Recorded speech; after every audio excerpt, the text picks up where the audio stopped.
Hello শিক্ষার্থীরা, শুভ teaching Bangla চ্যানেলে তোমাদেরকে স্বাগত জানাই। মাধ্যমিক প্রশ্নবিচিত্রা 2026, এই মাধ্যমিক প্রশ্নবিচিত্রা 2026-এ যে প্রথম পর্যায়ক্রমিক মূল্যায়ন, এই প্রথম পর্যায়ক্রমিক মূল্যায়নের বাংলা বিষয়ে এসিকিউ সমাধান নিয়ে আলোচনা করব। তোমরা ভিডিওটা মনোযোগ সহকারে দেখবে এবং ভালোভাবে প্রশ্নের সমাধান বোঝার চেষ্টা করবে। প্রথম 4টি স্কুলের সমাধান হয়ে গেছে এসিকিউ। যদি তোমরা সেই এসিকিউ সমাধান দেখে না থাকো, তাহলে অবশ্যই তোমরা ওই এসিকিউ সমাধান দেখে নেবে। ডেসক্রিপশন বক্সের লিংক দেওয়া আছে, সেখান থেকে তোমরা দেখে নেবে। তাহলে চলো শুরু করি আজকের ক্লাস। প্রথম পর্যায়ক্রমিক মূল্যায়নের সমাধান। 5 নম্বর স্কুলের প্রথম এসএকিউ প্রশ্ন হচ্ছে, তপন মামার বাড়িতে কেন এসেছিল? তপন প্রধানত ছোট মাসির বিয়ে উপলক্ষে মামার বাড়ি এসেছিল। তপনের গল্প পড়ে ছোট মাসি কি বলেছিল? তপনের গল্প পড়ে ছোট মাসি বলেছিল, ও মা, এ তো বেশ লিখেছিস রে, কোনোখান থেকে টুকলিফাই করিসনি তো? তারপরে প্রশ্ন হচ্ছে 2-3, আমাদের পথ নেই আর, তাহলে আমাদের কি করতে হবে? আয় আরো বেঁধে বেঁধে থাকি কবিতায় সাধারণ মানুষদের হাতে হাত রেখে সংঘবদ্ধ হয়ে থাকতে হবে। তারপরে 2-4 হচ্ছে, আমরা ফেরার পথে কোনো পুকুরে তা ফেলে দিয়ে আসতাম, কারা, কেন তা ফেলে দিয়ে আসতেন? উত্তর হচ্ছে, গ্রামে প্রচলিত বিশ্বাস অনুযায়ী গরুকে অক্ষর খাওয়ানো পাপের সমতুল্য, তাতে অমঙ্গল হতে পারে, তাই মাস্টারমশাই দেখে ফেরত দেওয়া কলাপাতাগুলি প্রাবন্ধিক ও তার সহপাঠীরা কোনো না কোনো পুকুরের জলে ফেলে দিতেন। 2-5 নম্বর প্রশ্ন হচ্ছে, নির্দেশক বাক্যের একটি উদাহরণ দাও। নির্দেশক বাক্যের একটি উদাহরণ হলো, লোকগুলি এসেছিল। এখানে গুলি হলো নির্দেশক। তারপরে 2-6, অপাদান কারকে তে বিভক্তি যুক্ত একটি বাক্য লেখো। ভিক্ষুকটি মাটিতে খুঁটে খুঁটে অন্ন খাচ্ছে। এখানে মাটিতে, এখানে তে হচ্ছে বিভক্তি। তোমরা যখন প্রশ্নবিচিত্রা সমাধান করছো, তোমরা দেখেছো যে এরকম প্রশ্ন কিন্তু পরীক্ষায় খুব আসছে, যে অপাদান কারকে তে বিভক্তি, অপাদান কারক হোক বা নিমিত্ত কারক হোক বা অধিকরণ কারক হোক, তে, কে, শূন্য, এইরকম বিভক্তিযুক্ত উদাহরণ কিন্তু চাইছে। পরীক্ষা, প্রশ্নবিচিত্রা, টেস্ট পেপার উভয় কিন্তু তোমরা দেখতে পাবে। তোমরা যদি এরকম প্রশ্নের যদি একটা লিস্ট চাও প্রত্যেকটি কারকের, তাহলে তোমরা অবশ্যই কমেন্ট বক্সে কমেন্ট করে জানাও। আমি কিন্তু এরকম প্রশ্নের একটা লিস্ট প্রত্যেকটা কারকের কিন্তু করে একটা ভিডিও তোমাদের সামনে আমি তুলে ধরবো। অবশ্যই তোমরা কমেন্ট বক্সে কমেন্ট করে জানাও। এরপর আমরা দেখব 6 নম্বর স্কুল বোলপুর গার্লস হাই স্কুলের প্রথম প্রশ্ন। 2-1, তপনের নতুন মেসো কোন পেশার সঙ্গে যুক্ত ছিলেন? তপনের নতুন মেসো অধ্যাপনার সঙ্গে যুক্ত ছিলেন। দ্বিতীয় প্রশ্ন হচ্ছে, শান্ত হলুদ দেবতারা কত বছর ধ্যানে ডুবেছিল? শান্ত হলুদ দেবতারা 1000 বছর ধ্যানে ডুবেছিল। 3 নম্বর প্রশ্ন হচ্ছে, ছড়ানো রয়েছে কাছে দূরে, কি ছড়ানো রয়েছে? আয় আরো বেঁধে বেঁধে থাকি কবিতায় শিশুদের সব ছড়ানো রয়েছে। 4 নম্বর প্রশ্ন হচ্ছে, পালকের কলমের ইংরেজি নাম কি? পালকের কলমের ইংরেজি নাম হলো কুইল। 5 নম্বর প্রশ্ন হচ্ছে, তির্যক বিভক্তি কাকে বলে? যে বিভক্তি একাধিক কারকে ব্যবহৃত হয় তাকে তির্যক বিভক্তি বলে, যেমন এ বিভক্তি।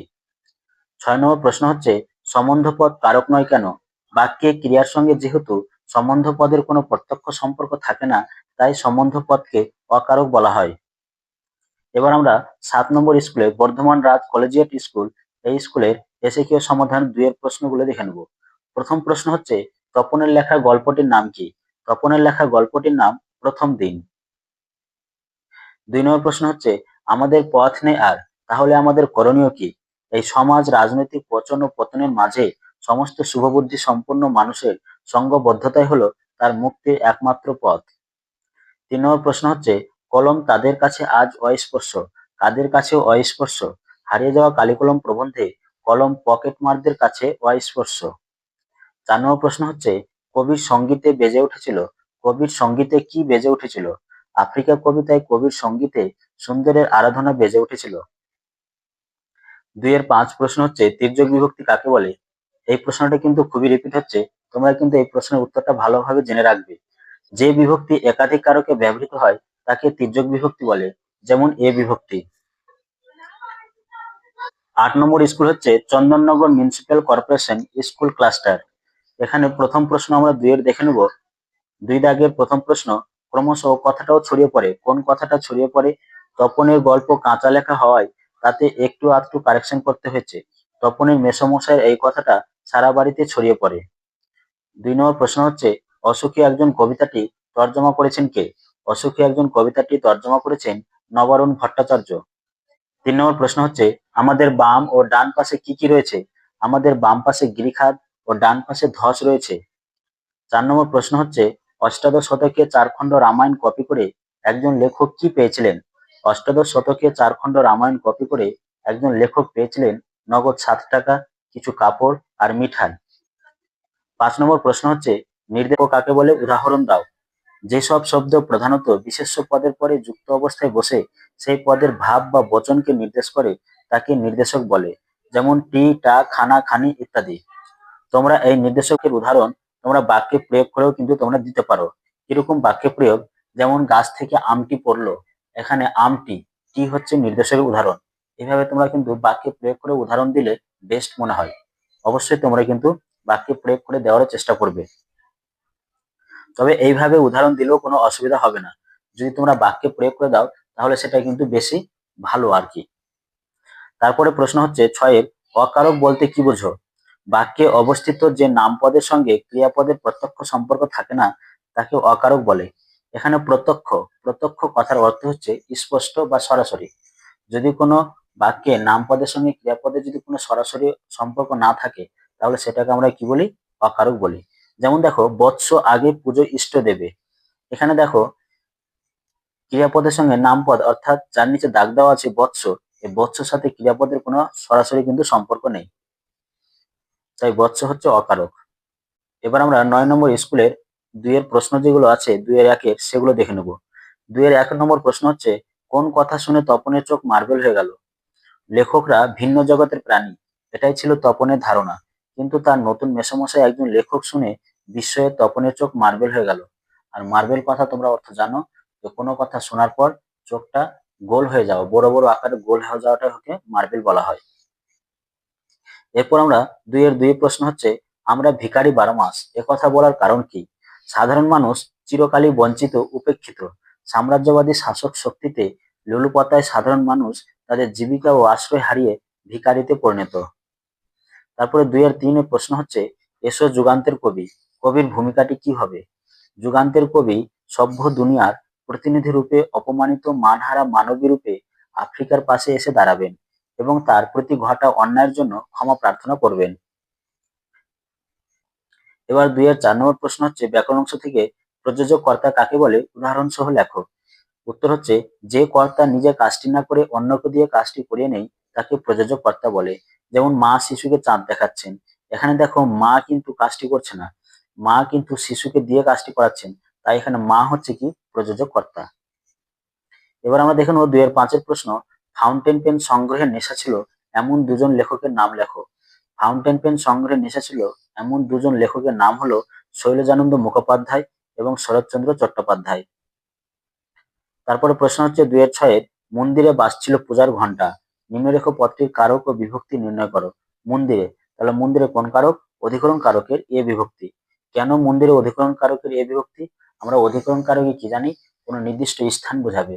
যদি কোনো নির্দিষ্ট স্থান বোঝায় তাহলে সেটা আমরা অধিকরণ কারক হিসেবে জানবো। কারক নির্ণয়ের সহজ উপায় কি? সেই কারক নির্ণয়ের সহজ উপায় একটি ভিডিও করা হয়েছে, সেই ভিডিওটা তোমরা অবশ্যই দেখবে, তাহলে তোমরা কিন্তু যে কোনো কারক তোমরা নির্ণয় করতে পারবে। এবার আমরা ১০ নম্বর স্কুলের প্রথম প্রশ্ন দেখে নেব ২ এর ১ এর।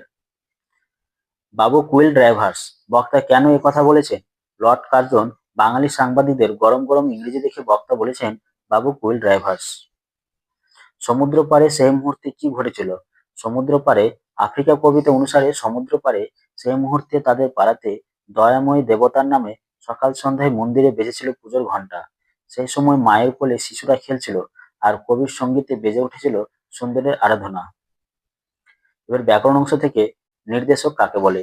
যেসব শব্দ প্রধানত বিশেষ্য পদের পরে যুক্ত অবস্থায় বসে সেই পদের ভাব বা বচনকে নির্দেশ করে তাকে নির্দেশক বলে। যেমন টি, টা, খানা, খানি ইত্যাদি। ২ এর ৪ এর প্রশ্ন হচ্ছে, সে জানতো না, কি জানতো না? অসুখী একজন কবিতায় বক্তার প্রিয়তমা নারীটি, এখানে নারীর জায়গাতে মেয়েও লিখতে পারো, প্রিয়তমা মেয়েটি জানতো না যে বক্তা আর কখনো ফিরে আসবে না। বক্তার জায়গায় তোমরা কথকও লিখতে পারো, কোনো অসুবিধা হবে না। ২ এর ৫ এর প্রশ্ন হচ্ছে, মাথার চুল খাড়া হয়ে উঠলো, কার চুল কেন খাড়া হয়ে উঠলো? তপনের, কারণ, তো কার চুল খাড়া হয়ে উঠলো? তপনের চুল খাড়া হয়ে উঠল। কেন? কারণ নতুন মেসোর দ্বারা অনুপ্রাণিত হয়ে তপন নিজেই চেষ্টা করে একটা গল্প লিখে ফেলে। নিজের সৃষ্টিতে রোমাঞ্চিত হয়ে তার মাথার চুল খাড়া হয়ে ওঠে। এবার ব্যাকরণ অংশ থেকে উপবাক্যীয় কর্ম কাকে বলে উদাহরণ দাও। কোনো বাক্যে একাধিক খণ্ডবাক্য থাকলে প্রত্যেকটি খণ্ডবাক্যকে উপবাক্য বলে। আর উপবাক্যগুলির মধ্যে যেটি বা যেগুলি কর্মরূপে ব্যবহৃত হয় তাকে উপবাক্যীয় কর্ম বলে। যেমন জলের জীবন, এ কথা সবাই জানে। এখানে দেখো, এই বাক্যে কিন্তু দুটি খণ্ডবাক্য রয়েছে। একটি হচ্ছে জলের জীবন, আর একটি হচ্ছে এ কথা সবাই জানে। এখানে কিন্তু দুটি খণ্ডবাক্য রয়েছে, এবং দুটি খণ্ডবাক্যের মধ্যে একটি খণ্ডবাক্য কিন্তু কর্মরূপে ব্যবহৃত হয়েছে জলই জীবন। তাই এখানে জলই জীবন হচ্ছে উপবাক্যীয় কর্ম। এই ছিল মাধ্যমিক প্রশ্নবিচিত্রার এসএকিউর সমাধান। আশা করি তোমরা আজকের এই সমাধান বুঝতে পেরেছো।